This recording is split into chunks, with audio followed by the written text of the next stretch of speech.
Episode 206 is entitled Small Folk. The camera is constantly circling characters to give the sense that this world is turning very slowly amidst this battle between the blacks and the greens.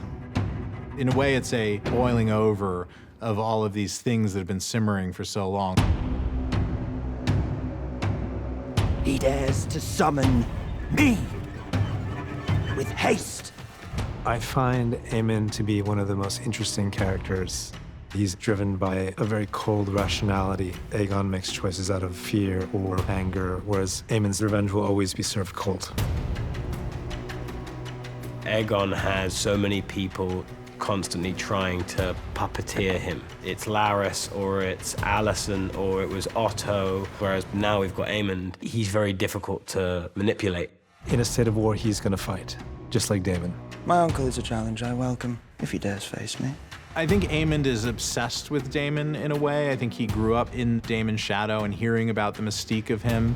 Aemon has spun Daemon up into being this rival to his and also somebody that he wants to emulate and then probably kill one day. Mother, a word. I think Aemon genuinely sees Alicent as no more than his mother and a woman, so why would she be on the small council?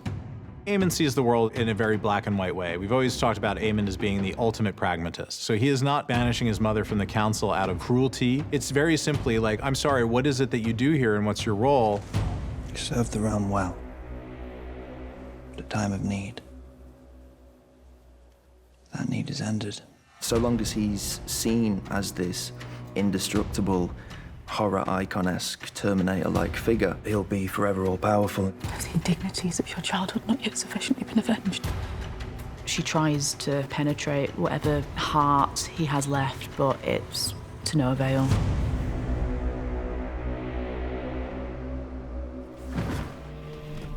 So Stefan Darklin, Your Grace. I need more dragon riders. Who could do it? You.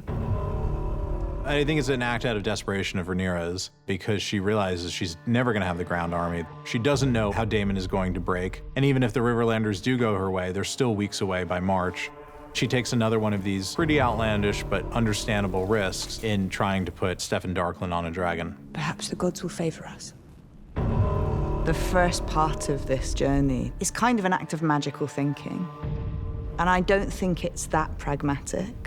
I think it's based on faith. This is part of the sort of fanaticism that we start to see her exhibit. It's a very dangerous thing to do because you suddenly take the idea of Targaryen superiority as dragon riders and you give it to anyone that has Targaryen blood. So you sort of democratize riding a dragon.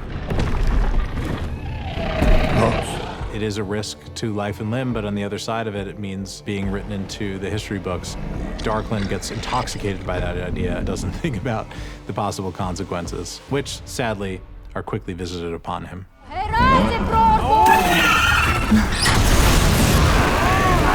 Rhaenyra's last-ditch idea literally goes up in flames.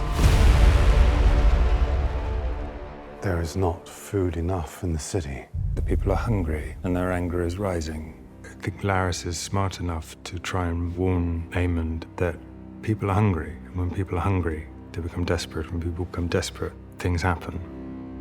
I think Larys is suggesting this in an effort to become the Hand.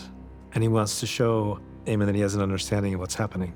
Send word to Otto Hightower. Your Grace. His Grace, the King, has regained consciousness this morning. What happy news? Aemon has had to accept the fact that his brother survived, and he now has to deal with that, but I don't think Aemon is looking to give up his regency anytime soon either. Ad hoc, he is the king, and of course you'd want to hold on to that.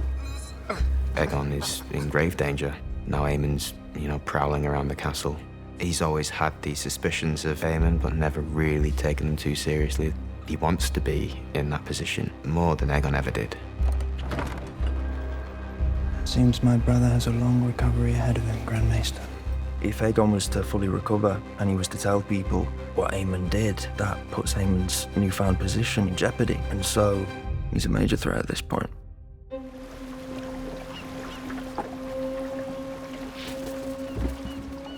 It's getting pretty restless in the streets of King's Landing, and I think all the sympathy that they gained after Jaehaerys' death, a lot of that has been spent.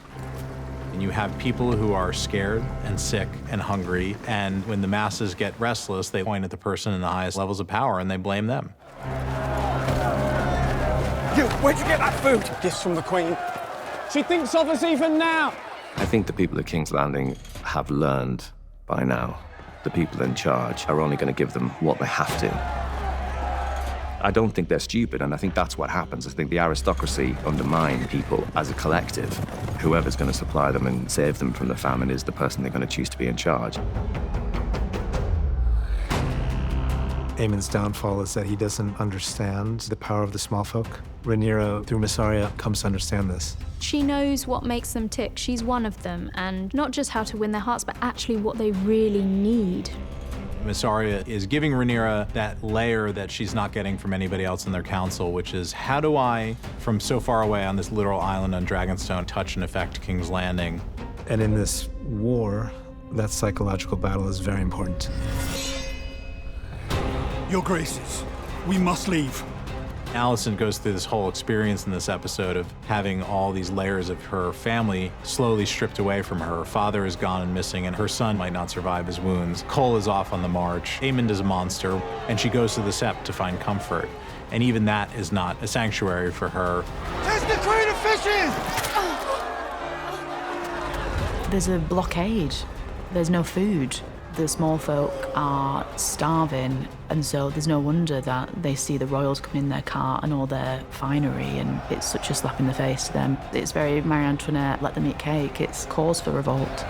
The effects of Aegon and now Aemon's reign have bubbled over and nearly take her and Helena's life.